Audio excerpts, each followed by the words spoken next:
খাওয়া দাওয়া হই হুল্লোড় সব মিলিয়ে আসর যখন একেবারে জমজমাট, ঠিক তখনই তাতা এসে শাড়ির আঁচলে ছোট্ট টান মেরে আমাকে একপাশে ডাকলো। আমি অবাক চোখে ওর দিকে তাকাতেই ও চাপা গলায় বলল, রুমকা আসতে পারবে না। পিসিমণি বলল কদিন ধরেই যেন কি হয়েছে, ঘর ছেড়ে একদম বেরোচ্ছে না, সব সময় জানলা দরজা বন্ধ করে বসে আছে। তাতার কথায় বেশ অবাক হয়ে গেলাম। রুমকা আসবেন না? উচ্চ মাধ্যমিক পরীক্ষায় দারুণ রেজাল্ট করেছি আমি, সেই উপলক্ষে আমাদের বাড়িতে আজ খাওয়া দাওয়া হইচই। আত্মীয় স্বজন বন্ধু বান্ধবরা সব এসেছে, অথচ রুমকা আসবেন না। রুমকা আমাদের আপন কাকা নন, কিন্তু তার চেয়েও বেশি বাবার কিরকম যেন ভাই হন। ওদের বাড়িটা আমাদের খুব কাছেই, মাত্র 3-4 মিনিটের পথ। একটা পুকুর পেরিয়ে যেতে হয়। ছোটবেলায় যখন খেলাধুলা করতাম তখন রুমকাই ছিলেন আমাদের কোচ। কাবাডি খেলা হোক কিংবা ব্যাডমিন্টন, রুমকা কখনোই পিছিয়ে পড়তেন না। তাছাড়া দেশ বিদেশের কত রকম খেলার কত যে খবর রাখতেন। আমার বা তাতার জন্মদিন নিয়ে মা বা বাপির তেমন উৎসাহ না থাকলেও রুমকা কোথা থেকে এসে একেবারে হই হই কাণ্ড বাঁধিয়ে দিতেন। কখনো আমাদের জন্মদিন ভুলে যাননি। আমার ডাকনাম ঝিনি, কিন্তু রুমকা সব সময় আমাকে ঝুনঝুনি বলে ডাকেন। বলেন, ঝুনঝুনির মধ্যে একটা তালের ব্যাপার আছে। আমার আর তাতা স্কুলের পড়াশোনায় রুমকা ছিলেন বিনে মাইনের গৃহশিক্ষক। যখন তখন এসে পড়াতে শুরু করে দিতেন, কিন্তু ওর কাছে পড়তে কখনো আমাদের খারাপ লাগতো না। বাপি তো সব সময় মাকে বলতেন, রমণী রঞ্জন যতদিন আছে না ততদিন ওদের লেখাপড়া নিয়ে কোনো চিন্তা নেই। এই হলো রুমকা অথবা রমণী রঞ্জন সিনহা। লম্বা ফর্সা চেহারা, টান টান শক্তপোক্ত শরীর, কপাল স্বাভাবিকের চেয়ে খানিকটা বেশি চওড়া, সাদা কালো চুল ব্যাক ব্রাশ করে আছড়ানো, চোখে মোটা ফ্রেমের চশমা, পরনে ফুল হাতা শার্ট, হাত ধুতি। গত 10-12 বছর ধরে আমি আর তাতা মানুষটাকেই একই রকম দেখেছি। রুমকা বিয়ে করেনি, অল্প বয়সে বিধবা হওয়া দিদিকে নিয়ে থাকেন। দিদির কোনো ছেলে মেয়ে নেই। ছোট দোতলা বাড়িতে ওরা দুজন আর একজন কাজের লোক, সীতাদি।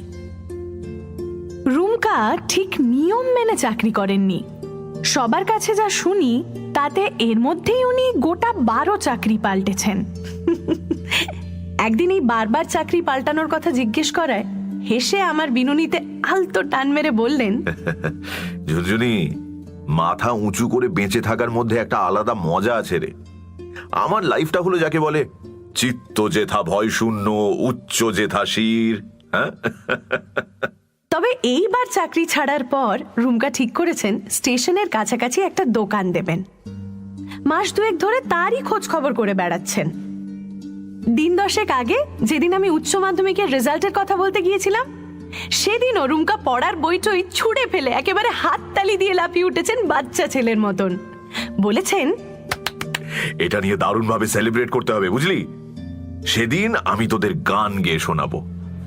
অথচ আজ রুমকা এলেন না। তাতাকে দিয়ে খবর পাঠিয়েছিলাম, কিন্তু ফিরে এসে যা বলল তাতে ভীষণ অবাক হয়ে গেলাম।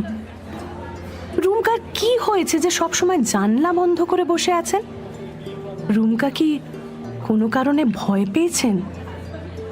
যে মানুষটার জীবন চিত্ত যেথা ভয় শূন্য, উচ্চ যেথা শির, সে ভয় পেয়েছে? ঠিক করলাম আজ রাতেই রুমকার সঙ্গে দেখা করতে যাব। খাওয়া দাওয়া ইত্যাদির পালা যখন শেষ হলো তখন রাত 10টা বেজে গেছে। মাকে আর বাপিকে ব্যাপারটা বুঝিয়ে তাতাকে সঙ্গে নিয়ে রওনা হলাম রুমকার বাড়ির দিকে। বাপি সঙ্গে আসতে চাইছিলেন, কিন্তু আমি বারণ করলাম। একে তো তাতা যথেষ্ট বড়, ক্লাস 10-এ পড়ে, ও সঙ্গে থাকছে। তাছাড়া এই তো কাছেই বাড়ি, দরকার হলে সীতাদি আমাদের এগিয়ে দেবে। মা টিফিন ক্যারিয়ারে খাবার দাবার সাজিয়ে দিলেন, আর পিসিমণির জন্য আলাদা বাক্সে মিষ্টি দিলেন। পিসিমণি খুব সাত্ত্বিক মানুষ, পুজো আর্চা গঙ্গাজল তার নিত্য সঙ্গী।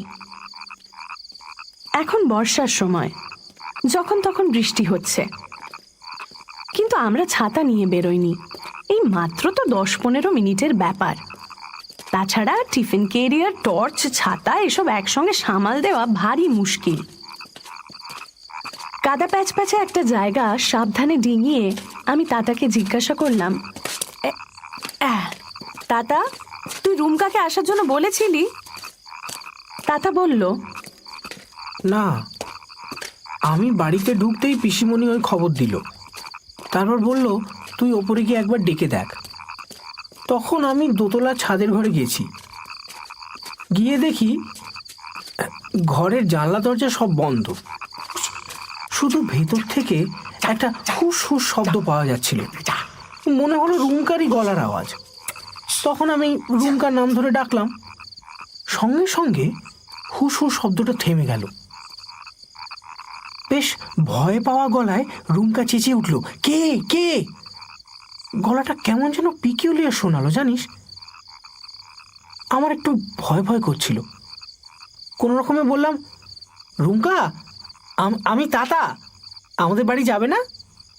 অমনি সব চুপচাপ হয়ে গেল, কোনো সাড়া শব্দ পাওয়া গেল না। আর আমি আরো 2-3 বার রুমকার নাম ধরে ডাকলাম, কিন্তু সেই নো রিপ্লাই। তখন আমি ছুটে পালিয়ে এসেছি। তাতার কথা শুনে আমার অবাক হওয়ার ব্যাপারটা আরো বাড়ছিল। মাথা ঠিক মতো কাজ করছিল না। আমরা পুকুরের পাশ দিয়ে যাচ্ছিলাম। পুকুরটা জলে জলে টইটুম্বুর। অন্ধকারে জল ভালো করে ঠাহর হচ্ছে না। 2-1 জায়গায় আলোর টুকরো ঠিকরে পড়েছে। ব্যাঙদের বর্ষা অধিবেশন এখানে আরো জোরদার। জলো বাতাসে পুকুর পাড়ের 2টো মাঝারি গাছ এপাশ ওপাশ দুলছে। একটু দূরেই রুমকাদের বাড়ি, অন্ধকারে চুপচাপ দাঁড়িয়ে। বাড়ির কোথাও কোনো আলো চোখে পড়ছে না। এর মধ্যেই ওরা সবাই শুয়ে পড়লেন নাকি? মনের মধ্যে একটা শিরশিরে অস্বস্তি নিয়ে রুমকাদের বাড়ি পৌঁছালাম।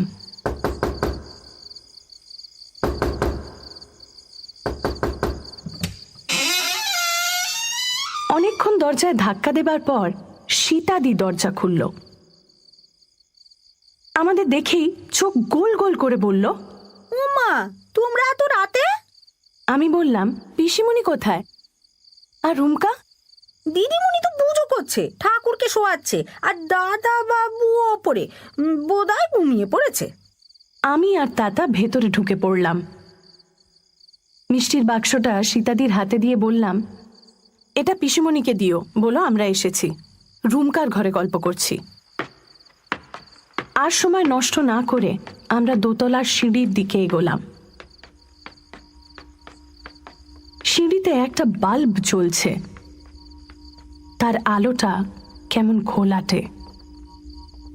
সিঁড়ির অর্ধেক উঠলেই বাড়ির পিছন দিকের অগোছালো বাগানটা দেখা যায়। তবে এখন অন্ধকারে প্রায় কিছুই দেখা যাচ্ছিল না। শুধু বাতাসে গাছের পাতার অদ্ভুত শব্দ শোনা যাচ্ছিল।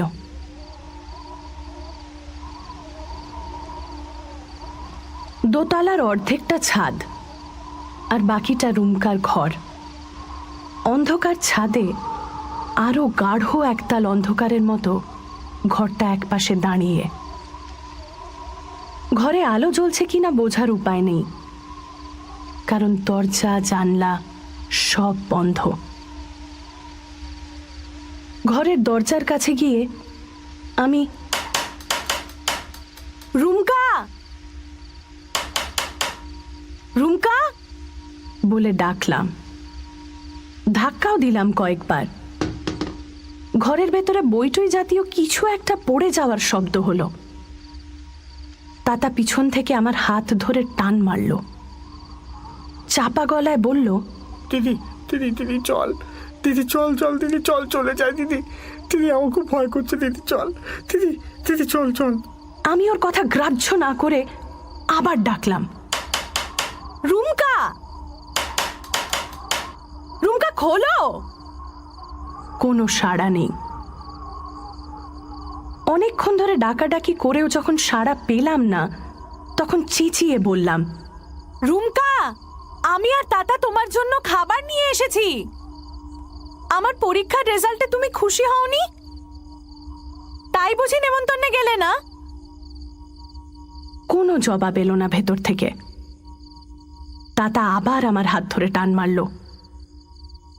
কিন্তু আমার তখন জেদ চেপে গেছে। চেঁচিয়ে বললাম, তুমি দরজা না খুললে আমরা দুজন সারা রাত এখানে দাঁড়িয়ে থাকবো, বৃষ্টিতে ভিজবো। দেখি তুমি কতক্ষণ বন্ধ করে থাকো। এমন সময় মেঘ ডেকে উঠল। বিদ্যুতের রেখা ঝলসে গেল আকাশের এ প্রান্ত থেকে ও প্রান্তে, আর প্রায় একই সঙ্গে খটাস করে খুলে গেল রুমকার ঘরের দরজা। দরজায় দাঁড়িয়ে চিত্ত যেথা ভয়শূন্য, উচ্চ যেথা শির মানুষটা। কিন্তু আলো ছায়ার মাঝেও স্পষ্ট দেখতে পেলাম ওর মাথাটা বেশ ঝুঁকে পড়েছে। যাকে আমি সবচেয়ে বেশি ভালোবাসি, সেই মানুষটাকে যে কি অবস্থায় দেখলাম, আমার চোখে জল এসে গেল পলকে। রুমকা, রুমকা আমার হাত ধরে পরম স্নেহে মাথায় হাত বোলালেন। বললেন, ভিজিসনি তো? আয় আয়, ভেতরে আয়। আয় তাতা। রুমকার ঘরে ঢুকতেই চট করে দরজা বন্ধ করে দিলেন রুমকা। তারপর বেশ নিশ্চিন্ত ভঙ্গিতে বিছানায় গিয়ে বসলেন। মাথাটা কিন্তু সামান্য ঝুঁকেই রইল। রুমকার ঘরে প্রথমেই যেটা চোখে পড়ে সেটা হলো বই। দেওয়ালের তাকে, বিছানায়, মেঝেতে এলোমেলো ভাবে রাখা অসংখ্য বই। ওর অভ্যেস হলো পেন্সিল দিয়ে বইয়ের পাতায় পাতায় অসংখ্য মন্তব্য লেখা। উনি বলেন, খুঁটিয়ে কোনো বই পড়তে হলে বইয়ের প্রত্যেকটি পাতা পড়ার সময় মনের ভাব, মতামত, মন্তব্য এসব লিখে রাখা দরকার। তাহলে বইটা মনের দাগ কেটে যায়। তাছাড়া পরে বইটা আবার পড়ার সময় ওই মন্তব্যগুলো খুব সাহায্য করবে, দেখবি। রুমকার এই অভ্যেসটা আমি খানিকটা রপ্ত করে ফেলেছি। দেখেছি তাতে সত্যি পড়াশোনার সুবিধে হয়। রুমকার বিছানা নীল রঙের একটা বেড কভারে ঢাকা। তার উপরে এদিক ওদিকে ছড়িয়ে আছে 4টে বই, একটা হলুদ রঙের পেন্সিল আর একটা সাদা ইরেজার। এছাড়া আরও একটা অদ্ভুত জিনিস পড়ে আছে বিছানায়, একটা ছোট লাঠি। ঘরের ডান দিকের দেওয়ালে ঘেঁষে রাখা একটা মাঝারি টেবিলের ওপরে আমি টিফিন ক্যারিয়ারটা নামিয়ে রাখলাম। চোখের জল মুছে রুমকাকে দেখলাম ভালো করে। রুমকার সারা শরীরে কেমন এক অবসন্ন ভাব। ফর্সা রং কিছুটা মলিন মনে হলো। কপালে আর চোখের নিচে ভাঁজও যেন অনেক বেশি। পরনের গেঞ্জি আর পাজামা অন্য দিনের মতো পরিপাটি নয়। রুমকা আমার দিকে তাকালেন। ওর উজ্জ্বল চোখে কেমন এক ভয়ার্ত আকুল ভাব। আমার বুকের ভেতরটা মুচড়ে উঠল। তাতা কখন যেন আমার হাত আঁকড়ে ধরেছে। বুঝলাম ও ভয় পেয়েছে। এই রুমকাকে ও চিনতে পারছে না। আমার কাছেও এই মানুষটা অচেনা। রুমকা বললেন, বস, তোরা বস। ঘরে একটা টুল, একটা বেতের মোড়া আর একটা চেয়ার রয়েছে। আমি বিছানায় রুমকার প্রায় মুখোমুখি গিয়ে বসলাম। তাতা মোড়াটা আমার কাছে টেনে নিয়ে এসে বসল। রুমকা একটু হাসার চেষ্টা করলেন। বললেন, ঝুনঝুনি, তোর রেজাল্টের খাওয়া দাওয়া হইচই কেমন হলো? আমি বিছানায় রাখা লাঠিটা দেখিয়ে জিজ্ঞেস করলাম, পড়াশোনা করতে তোমার আজকাল লাঠি লাগছে নাকি? রুমকা কেমন যেন অপ্রস্তুত হয়ে গেলেন। আমতা আমতা করে বললেন, না রে, লাঠিটা নিয়েছি। হঠাৎই চুপ করে গেলেন। আমার রাগ হলো। অভিযোগের সুরে বললাম, তুমি তো আমাদের সেই ছোটবেলা থেকে সত্যি কথা বলতে শিখিয়েছ, আর তুমি নিজেই সত্যি কথা বলতে ভয় পাচ্ছ। ঠিক করে বলো তো তোমার কি হয়েছে? ঘর ছেড়ে বেরোচ্ছ না কেন? হ্যাঁ, দরজা জানলা বন্ধ করে বসে আছো, কি ব্যাপার বলো তো তোমার? রুমকা জেদ করে ঘাড় বাঁকিয়ে শক্ত হয়ে বসে রইলেন। আমি তাতার দিকে ফিরে বললাম, তাতা, ঘরের জানলা দরজাগুলো খুলে দে তো। ইলেকট্রিক শক খাওয়া মানুষের মতো ছিটকে উঠে দাঁড়ালেন রুমকা। ওর চোখে মুখে পলকে নেমে এসেছে গাঢ় আতঙ্কের ছায়া। ভয়ার্ত গলায় প্রায় চেঁচিয়ে উঠে বললেন, খুলিস না, খুলিস না, খুলিস না, খুলিস না, খুললেই ওগুলো ভেতরে ঢুকে পড়বে। আমি অবাক হয়ে জিজ্ঞাসা করলাম, ওগুলো ওগুলো মানে? মাছি, মাছি, মাছি, ওগুলো ঘরে ঢুকে পড়বে। প্রায় হাঁপাতে হাঁপাতে বললেন রুমকা। তারপর ধপাস করে বসে পড়লেন বিছানায়। ডান হাতের শক্ত মুঠোয় তুলে নিলেন লাঠিটা। ঘরের চারপাশে অনুসন্ধানী নজর বুলিয়ে নিলেন একবার। বিছানায় লাঠিটা রাখার মানে এবার বুঝতে পারলাম আমি। কিন্তু লাঠি দিয়ে মাছি তাড়াতে এত মরিয়া কেন রুমকা? আমি ওকে সাহস জোগানোর জন্য বললাম, মাছিতে এত ভয় পাচ্ছ কেন রুমকা? মাছি কি তোমাকে খেয়ে ফেলবে? এপাশ ওপাশ মাথা নাড়লেন রুমকা।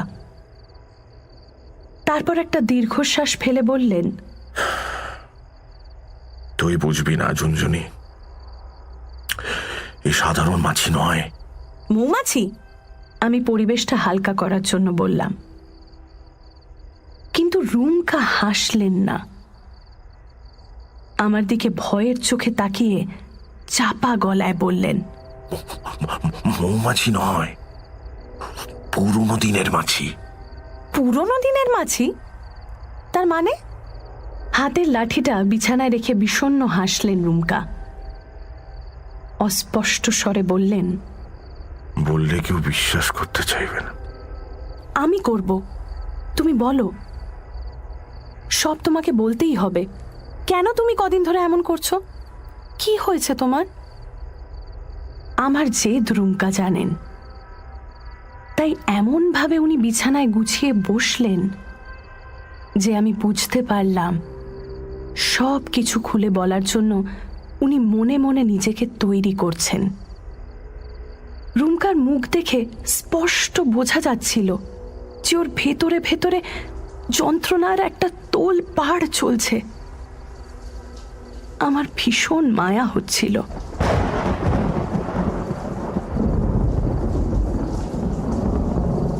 আচমকা বাজ পড়ার শব্দে আমাদের কানে যেন তালা লেগে গেল। মেঘের গুড়গুড় শব্দ মিলিয়ে যেতেই বৃষ্টির শব্দ শুনতে পেলাম। ঘরের পাখাটা ফুল স্পিডেই ঘুরছে, কিন্তু জানলা দরজা সব বন্ধ থাকায় কেমন একটা গুমোট ভাব। তোদের সব বলছি, কিন্তু কিন্তু আর কাউকে এই কথা বলিস না, তাহলে ওরা আমাকে সবাই পাগল ভাববে। আমি ঘাড় নেড়ে কথা দিলাম। তাতা বলল, না না না, কাউকে বলবো না রুমকা, মরে গেলেও বলবো না, না, প্রমিস। বলবি না তো? ঠিক আছে, শোন তাহলে। বেশ কয়েকবার ঘরের এপাশ ওপাশ দেখলেন রুমকা। তারপর হাতে হাত ঘষে কিছু একটা মনে করার চেষ্টা করে থেমে থেমে বলতে লাগলেন, আমার বই পড়ার নেশার কথা তো তোরা জানিস, আর এও জানিস যে বই পড়ার সময় আমি বইয়ের মার্জিনে পেন্সিল দিয়ে নোট লিখি। একজন ফ্রেঞ্চ ম্যাথামেটিশিয়ান পিয়ের দে ফার্মার এরকম নোট লেখার অভ্যেস ছিল জানিস। 1621 সালে তিনি আর এক ম্যাথমেটিশিয়ান ডায়োফ্যান্টাসের লেখা অ্যারিথমেটিকা নামের একটি বই কিনেছিলেন। সেই বইয়ের মার্জিনে তিনি এমন একটি মন্তব্য লিখে গিয়েছিলেন যা থেকে ফার্মার্স লাস্ট থিওরেম নামে একটি উপপাদ্যের জন্ম হয়। এই উপপাদ্যটা প্রমাণ করতে অঙ্কবিদদের 327 বছর লেগে গিয়েছিল। 327 ইয়ার্স। কথা বলতে বলতে আমার মনে হলো রুমকা নিজের স্বাভাবিক ছন্দ ফিরে পাচ্ছেন। তা না হলে উনি মাছির কথা থেকে ম্যাথমেটিশিয়ানের কথায় যেতেন না। ঘরের টিউবলাইটের আলো এক পাশ থেকে রুমকার কপালে এসে পড়েছে। চকচকে সেই জায়গায় একটা শিরা ফুলে রয়েছে। যাকে ফার্মার কথা থাক, আমার কথা বলি। রুমকা আবার বলতে শুরু করলেন। বইয়ের মার্জিনে নোট লেখার জন্য আমি একসঙ্গে 1 ডজন করে পেন্সিল কিনে রাখি। সেগুলো শেষ হয়ে হয়ে যখন একটা পেন্সিলে এসে ঠেকে, তখন আমি কলকাতা থেকে আবার নতুন 1 ডজন পেন্সিল কিনে নিয়ে আসি। ঝুনঝুনি তো জানিস, ওই কোহিনূর পেন্সিল আমার বরাবরই বেশি পছন্দ। কলকাতায় গিয়ে কলেজ স্ট্রিট পাড়ার পটুয়াটোলার একটা পাইকারি খাতা পেন্সিলের দোকান থেকে আমি সব সময় ওই কোহিনূর পেন্সিল কিনি। শুধু পেন্সিল কেন, কাগজ, ইরেজার এসবও আমি ওই দোকান থেকেই কিনি। তো ঠিক 7 দিন আগে আমি কয়েকটা কাজে কলকাতায় গিয়েছিলাম। আগের পেন্সিলগুলো শেষ হয়ে গিয়ে ওই একটা এসে ঠেকেছিল। তাই কলেজ স্ট্রিট পাড়ায় এসে ঠিক করলাম 1 ডজন পেন্সিল কিনে নিয়ে যাব। সেই দিনটা ছিল মেঘলা। দুপুর 2টো নাগাদ আমি পটুয়াটোলার সেই দোকানটায় গেলাম। আর তারপর থেকে যত সব অদ্ভুত ব্যাপার শুরু হলো। রুমকা থামলেন, কপালে হাত বুলিয়ে বোধহয় ঘাম মোছার চেষ্টা করলেন। চোখের চশমাটা অকারণেই বার কয়েক নাড়াচাড়া করলেন।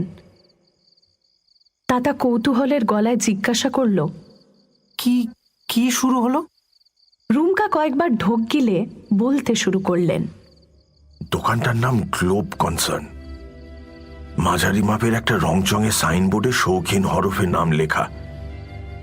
দোকানটার সুনাম যথেষ্টই আছে, কারণ গলির মধ্যে হলেও সেখানে সবসময় খদ্দেরের ভিড় লেগেই থাকে। কিন্তু সেদিন দোকানটার কাছাকাছি গিয়েই আমি খানিকটা তাজ্জব হয়ে গেলাম। দুপুরের মেঘলা আকাশ থেকে অদ্ভুত একটা আলো চারপাশে ছড়িয়ে পড়েছিল।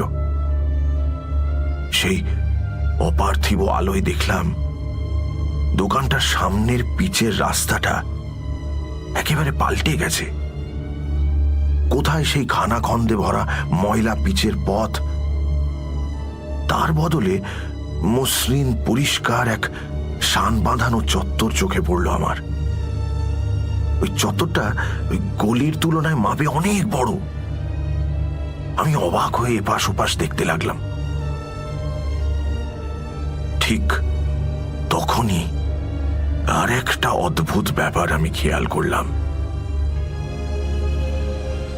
দোকানটা এমন এলাকায় যেখানে শব্দের ঝালাপালা সারাক্ষণ লেগেই আছে। তোর এই ট্রামের ঘর ঘর, বাস গাড়ির শব্দ, রিক্সা, সাইকেল ভ্যান, বইয়ের স্টল, মুটে পথচারী, কি নেই সেখানে। কিন্তু সেদিন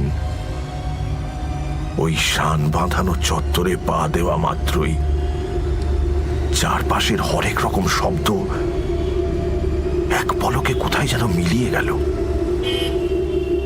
সব চুপচাপ, যেন ভুল করে কোনো উপাসনা স্থল বা মন্দিরে পা দিয়ে ফেলেছি।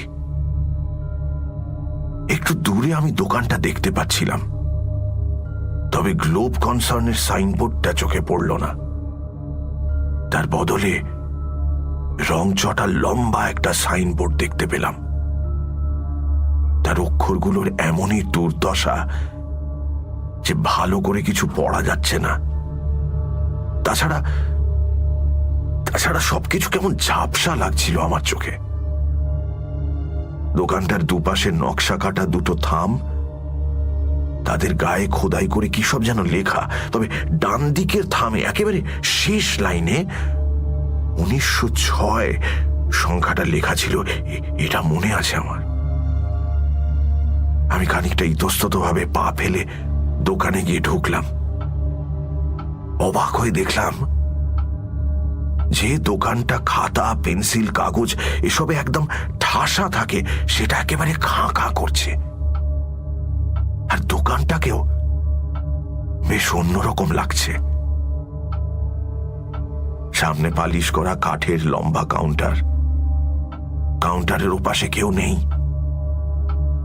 দোকানের মালিককে আমি চিনি, মানে মুখ চিনি। পেটে মতো, মাথায় টাক, ধুতি পাঞ্জাবি পরেন, পান খাওয়ার অভ্যেস আছে, তো তাকেও কোথাও দেখলাম না। আর যে 3 জন সেলসম্যানকে দোকানে বরাবর দেখেছি তাদেরও কোনো পাত্তা নেই। দোকানের ভেতরে যেসব র্যাক দাঁড় করানো রয়েছে সেগুলো প্রত্যেকটা খালি।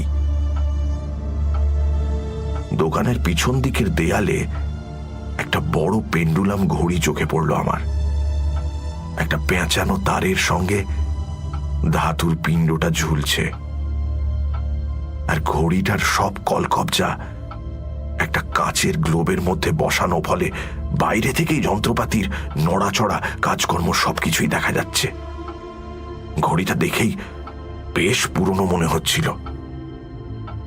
পরে বইপত্র পড়ে জেনেছি ওই ঘড়ি কম করেও 150 বছরের পুরনো। এগুলোকে বলা হতো 400 ডে ক্লক, কারণ একবার দম দিলে এই ঘড়ি 400 দিন চলত। সে সময় এই ঘড়িগুলো ইউরোপ আর আমেরিকায় খুব পপুলার ছিল। এত পুরনো পেন্ডুলাম ঘড়ি এই দোকানে কোথা থেকে এলো কে জানে। তাছাড়া দোকানেও তো কাউকে দেখতে পাচ্ছি না। বেশ কিছুটা সময় চুপচাপ দাঁড়িয়ে কেটে গেল। তারপর আমি 2-3 বার কেউ আছে বলে হাঁক মারলাম। ওই নিস্তব্ধ পরিবেশে আমার কথাগুলো কেমন একটা অদ্ভুত ভাঁপা প্রতিধ্বনি তুলল। কেউ কি আছেন? কিন্তু কোনো সাড়া শব্দ পেলাম না, আর কাউকে দেখতেও পেলাম না। আমি এপাশ ওপাশ নজর চালিয়ে দোকানদারকে খুঁজছি। হঠাৎই দেখি ঢ্যাঙা মতন একজন মানুষ কাউন্টারের ওপাশে আমার মুখোমুখি দাঁড়িয়ে। এই মানুষটা কোথা থেকে আচমকা এসে উদয় হলো তা বলতে পারবো না, তবে একে আমি আগে কখনো দোকানে দেখিনি। লোকটি বেশ লম্বা আর রোগা, গাল দুটো বসে গিয়ে 2টো গর্ত তৈরি হয়ে গেছে, আর কপালে অনেকগুলো ভাঁজ। মাথায় চুল প্রায় নেই বললেই চলে। 2 চোখে সুরমা জাতীয় কিছু একটা লাগানো, আর তার জন্য চোখ দুটোকে চেরা গর্ত বলে মনে হচ্ছে। বয়স 70-70 হবে। পরনে ঘিয়ে রঙা স্যাটিনের ফুল হাতা জামা, তাতে বুকের বাঁদিক ঘেঁষে বোতামের শাড়ি নেমে গেছে, আর চওড়া পাড় শান্তিপুরি ধুতি বেশ যত্ন করে কোঁচানো। লোকটির গোটা মুখ আর হাত বেশ ফ্যাকাশে, যেন হোয়াইট ওয়াশ করা। ঠোঁট জোড়া টুকটুকে লাল। সে বিড়বিড় করে কি যেন বলল আমাকে, কিন্তু আমি কিছুই শুনতে পেলাম না জানিস। শুধু দেখলাম জিভ আর মুখের ভেতরটা ঠোঁটের মতোই টকটকে লাল, যেন এইমাত্র 1 বোতল আলতা গিলে এসেছে। লোকটিকে ঘিরে অদ্ভুত এক আবছা কুয়াশা নড়ে চড়ে বেড়াচ্ছিল, আর বর্ষার গুমোটের মধ্যেও আমার একটু শীত শীত করছিল। আমি হতভম্ব চোখে মানুষটাকে দেখছিলাম। লোকটি যেন হাওয়ায় ভেসে আমার কাছে এগিয়ে এলো। আমাদের দুজনের মাঝে তখন শুধু এই কাঠের কাউন্টার। লোকটির ঠোঁট নড়ে উঠল আবার, বোধহয় জিজ্ঞেস করল, কি চাই? আমি ইতস্তত করে 1 ডজন কোহিনূর HB পেন্সিলের কথা বললাম। এমন সময় 2-3 জনের কান্নার শব্দ আমার কানে এলো।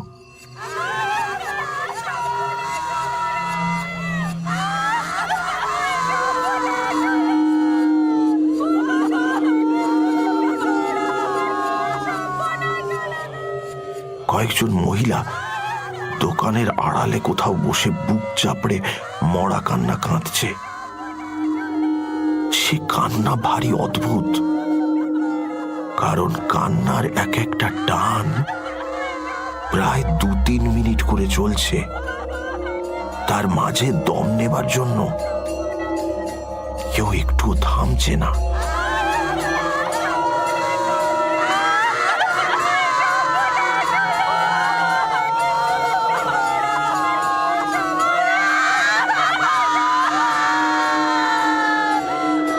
কান্নার শব্দের সঙ্গে সঙ্গে খোল করতালের শব্দও হালকাভাবে কানে এলো,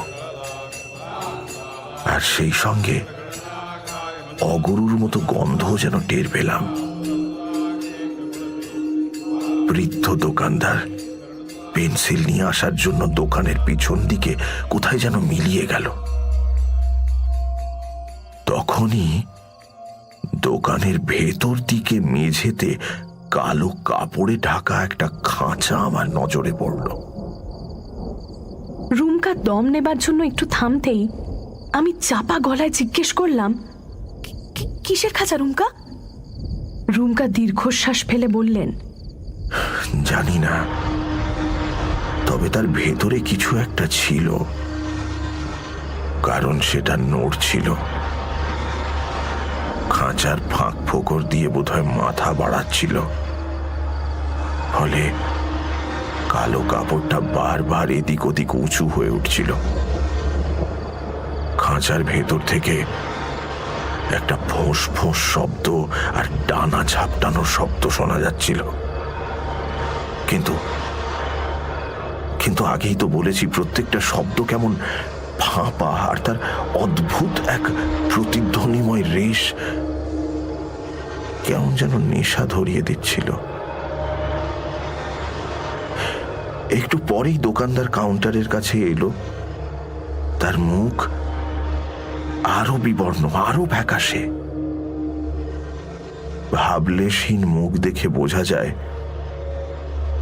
কান্না টান্নার শব্দ সে মোটেও শুনতে পাচ্ছে না, অথবা শুনতে পেলেও আমল দিচ্ছে না। লক্ষ্য করলাম তাকে ঘিরে এখনো সেই রহস্যময় কুয়াশা, আর সেই সঙ্গে একটা নতুন জিনিসও চোখে পড়ল। 4-5টা ডুমো ডুমো নীল মাছি তার মাথার কাছে ভনভন করছে। কখনো মুখে চোখে এসে বসছে, কিন্তু অদ্ভুত ব্যাপার হলো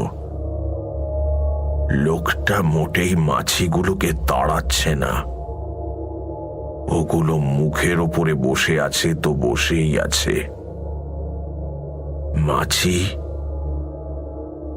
কোথাও যাচ্ছে না, লোকটার মুখের ওপর বসে আছে তো বসেই আছে। লোকটা দাঁড়াচ্ছে না, মাছিগুলো বসে আছে। কি করে সম্ভব বল? যাই হোক, লোকটা 1 ডজন পেন্সিল নির্বিকার ভাবে এগিয়ে দিল আমার দিকে। আমি টাকা দিতেই ঠোঁট বেঁকিয়ে সামান্য হাসল।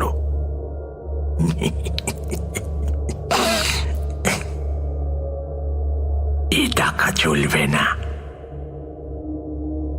পেন্সিলগুলো আপনি এমনি নিয়ে যান।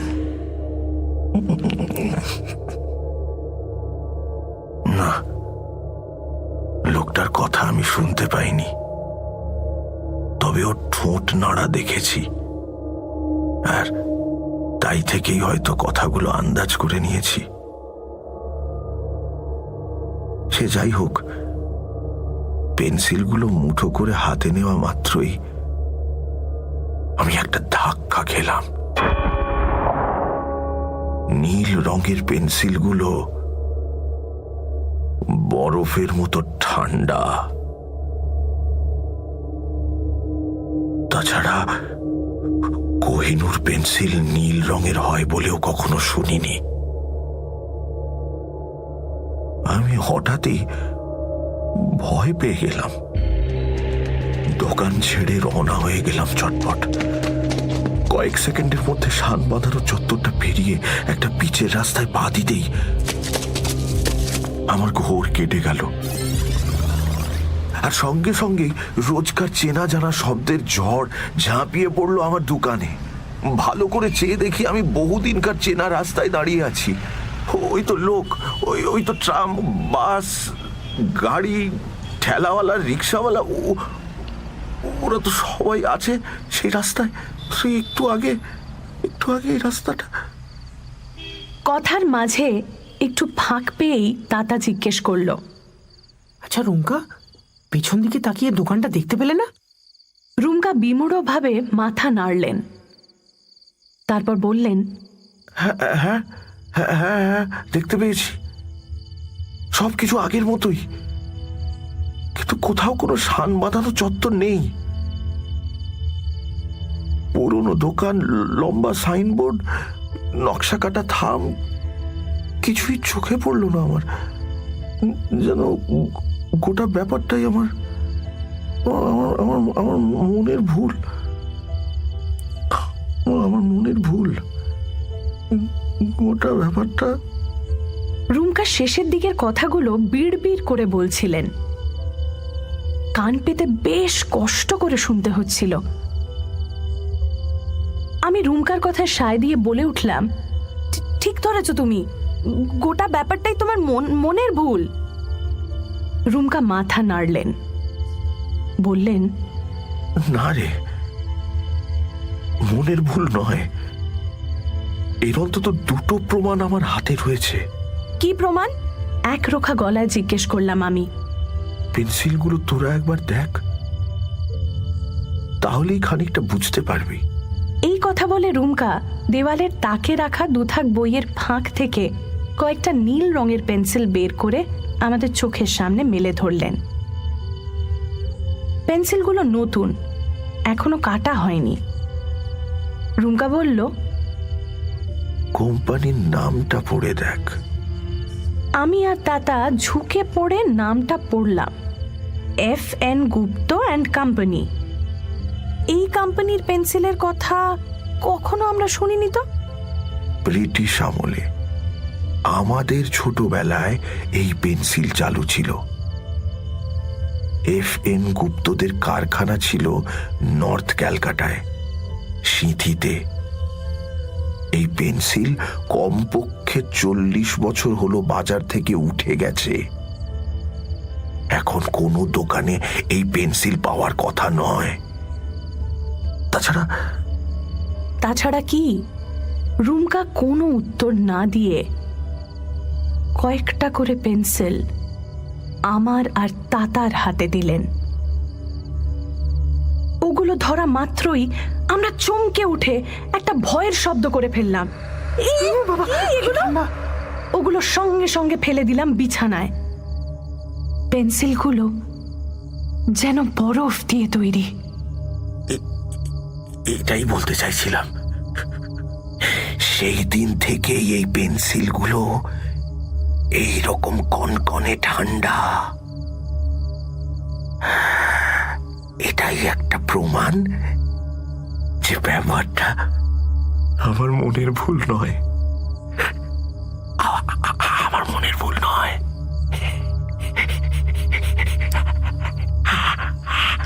আমার মনের ভুল নয়।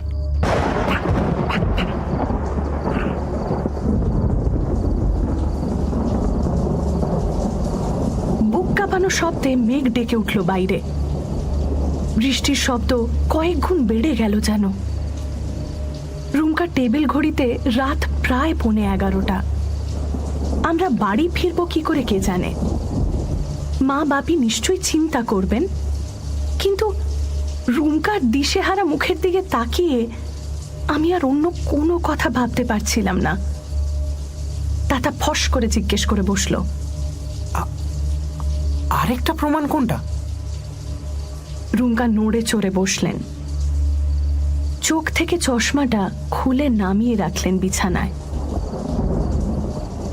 আঙুল দিয়ে বেশ কয়েকবার চোখ ঘষলেন, নাকের গোড়াটা ম্যাসাজ করলেন। তারপর শূন্য দৃষ্টিতে ঘরের সিলিংয়ের দিকে এপাশ ওপাশ তাকিয়ে তাতার প্রশ্নের জবাব দিলেন, ওই মাছিগুলো,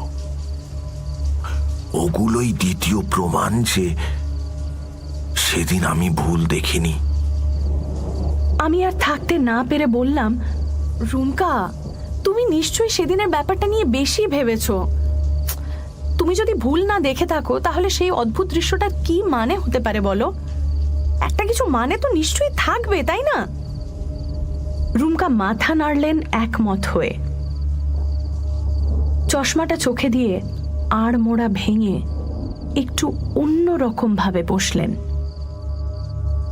তারপর বললেন, সেদিনের ব্যাপারটা নিয়ে আমি বোধহয় কম করেও কয়েক হাজার বার ভেবেছি রে ঝুনঝুনি।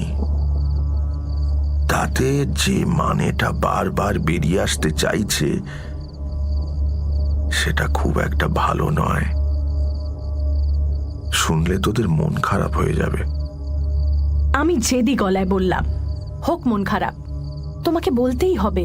তুমি একা একা এরকম কষ্ট পাচ্ছ, আমার একটুও ভালো লাগছে না রুমকা। তাহলে শোন, আমার যা মনে হয়েছে বলছি।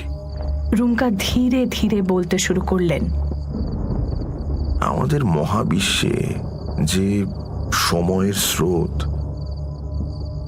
তারই কোথাও একটা গরমিল হয়ে গিয়েছিল সেদিনের সেই মেঘলা দুপুরে। এ ধরনের ব্যাপারকে অনেকে টাইম স্লিপ বলেন। এই টাইম স্লিপের জন্যই হয়তো সেদিন হঠাৎ করে আমি 1906 সালে স্থাপিত হয়েছে এমন একটা দোকান ঘর দেখে ফেলেছিলাম। দোকানটা সবকিছুই অন্তত 50-60 বছরের পুরনো। ওই দোকানদার, পেন্সিল, খাঁচা, মাছি সবই পুরনো আমলের। সুতরাং বলতে পারিস কোনো এক ঘটনা চক্রে এখনকার সময়ের সঙ্গে পুরনো সময়ের একটা যোগাযোগ হয়ে গিয়েছিল। তাহলে কি বলতে চাও? 50-60 বছর আগে ওই দোকানটার জায়গায় ওইরকম একটা ভুতুড়ে দোকান ছিল? আমি প্রথমটায় তাই ভেবেছিলাম, তাই ও পাড়ায় গিয়ে খোঁজ খবরও করেছিলাম, কিন্তু কেউ কিছু বলতে পারেনি। শুধু এটা জেনেছি এখনকার দোকানটা মাত্র 18 বছরের পুরনো। তার আগে ওখানে একটা চীনে লন্ড্রি ছিল। আচ্ছা রুমকা, মাছিগুলো ওরকম ভাবে উঠছিল কেন? এমনিতে তো মরা মানুষের মুখে ওরকম মাছি বসে। রুমকা ধীরে ধীরে মাথা দোলালেন, বললেন, সেটাই তো ভারী অদ্ভুত। আমার যা মনে হয়েছে সেটা ভালো নয়, তবু তোরা যখন জোর করছিস তখন বলি। আমার ধারণা ও দোকানদার ভদ্রলোক ঠিক মানে জীবিত মানুষ ছিলেন না, হয়তো সদ্য মারা গেছেন। দোকানের ভেতর থেকে সেই জন্যই হয়তো কান্নাকাটি আর খোল করতালের শব্দ ভেসে আসছিল, সেই সঙ্গে ওই অগরুর গন্ধ, কুয়াশা আর মাছি।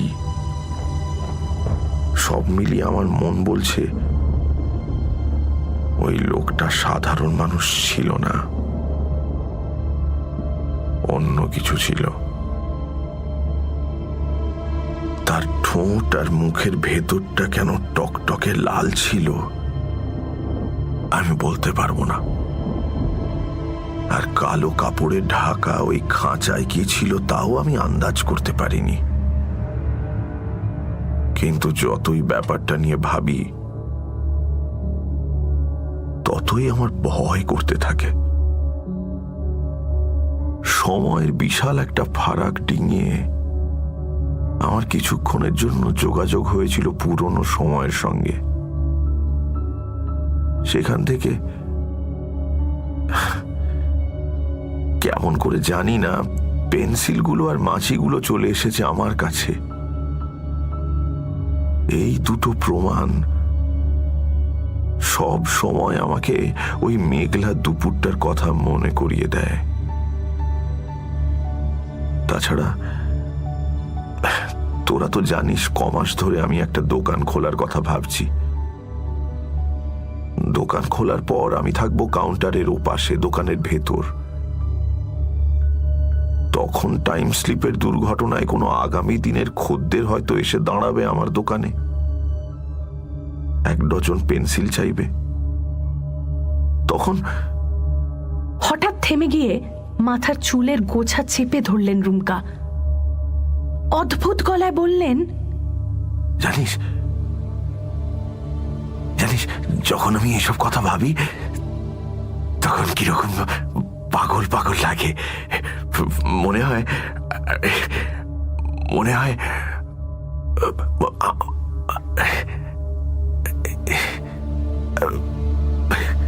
আমি ঝুঁকে পড়ে রুমকার হাত চেপে ধরলাম। টের পেলাম ওর হাত ঘামছে। আমি বললাম, তুমি এসব আজগুবি চিন্তা ভুলে যাও। তোমার কোনো ভয় নেই রুমকা, তোমার কিচ্ছু হবে না। রুমকা অবসন্ন গলায় বললেন, ভুলতে হয়তো পারতাম, কিন্তু পারছি না শুধু ওই মাছিগুলোর জন্য। ওরা সুযোগ পেলেই আমার কাছে চলে আসে।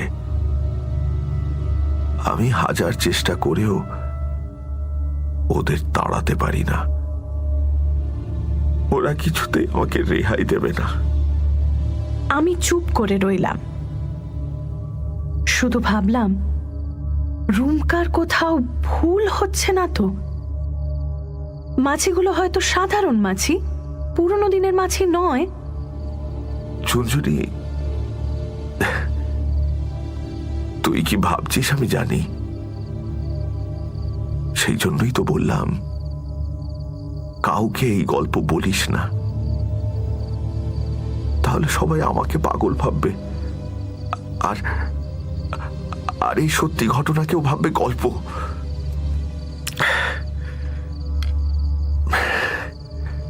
যাকে অনেক রাত হয়ে গেছে, তোরা এবার বাড়ি যা। সীতাকে বল তোদের এগিয়ে দেবে। কোনো তো ছাতা টাতা কিচ্ছু আনিসনি, একেবারে যে ভিজে যাবি। নিচের দিদির কাছ থেকে বরং একটা ছাতা নিয়ে যা। আমি তোদের টিফিন ক্যারিয়ারের খাবারগুলো একটু চেখে দেখি। আমি আর তাতা উঠে দাঁড়ালাম। মনটা সত্যি খুব খারাপ হয়ে গেছে। রুমকা আমাদের সঙ্গে ঘরের দরজার কাছে এগিয়ে এলেন। তাতা দরজা খুলতেই বৃষ্টির ফোঁটা মেশানো জোলো হাওয়া ঢুকে পড়ল ঘরের ভেতরে। আকাশে বিদ্যুৎ চমকে উঠল আঁকা বাঁকা রেখায়। আর একই সঙ্গে রুমকা একটা ভয়ের চিৎকার করে উঠলেন। আমি আর তাতা ঘুরে তাকালাম রুমকার দিকে। উনি তখন পাগলের মতো দুহাত নেড়ে কি যেন তাড়ানোর চেষ্টা করছেন।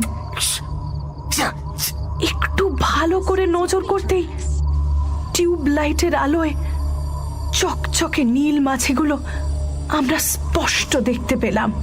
4টে কি 5টা ডুমো ডুমো মাছি রুমকার মাথা ঘিরে উঠছে। শত তাড়া খেয়েও ওরা যাচ্ছে না, যেন রুমকার গল্প শেষ হওয়ার জন্যই অপেক্ষা করছিল। চিত্ত যেথা ভয় শূন্য, উচ্চ যেথা শির মানুষটার মুখ সাদা ফ্যাকাশে হয়ে গেছে। মাছিগুলোর ছোঁয়া থেকে বাঁচতে ঘরে এদিক ওদিক ছুটে বেড়াচ্ছেন প্রাণ ভয়ে। আমাকে ছেড়ে দে। আমি ছুটে এগিয়ে গেলাম রুমকার কাছে, হাত নেড়ে তাড়াতে চাইলাম মাছিগুলোকে, আর বারবার চেঁচিয়ে বলতে লাগলাম, ভয় পেও না রুমকা, একটুও ভয় পেও না, এগুলো তোমার কিচ্ছু করতে পারবে না, দেখো না দেখো, এক্ষুনি তাড়িয়ে দিচ্ছি। মাছিগুলো তাড়াতে গিয়ে আমি হাঁপিয়ে পড়ছিলাম, কিন্তু তখনও ভয় পাইনি। মাছিগুলো সাধারণ মাছির তুলনায় একটু বড়, এই যা, তার বেশি কিছু নয়। কিন্তু হঠাৎ হাত নাড়তে গিয়ে দুটো মাছি আমার হাতে লাগলো, আর তার সঙ্গে সঙ্গে আমার বুকের ভেতরটা হিম হয়ে গেল। শরীরের ভেতরে একটা বরফের স্রোত বয়ে গেল। বুঝলাম রুমকা একটুও ভুল বলেননি, এগুলো সত্যি পুরনো দিনের মাছি।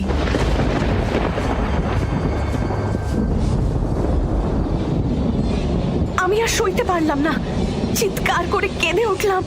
বিকট শব্দে বাজ পড়লো বাইরে। দাদা টুকরে উঠে ছুটে এসে জাপটে ধরলো আমাকে, শাড়িতে মুখ গুজে দিদি দিদি দিদি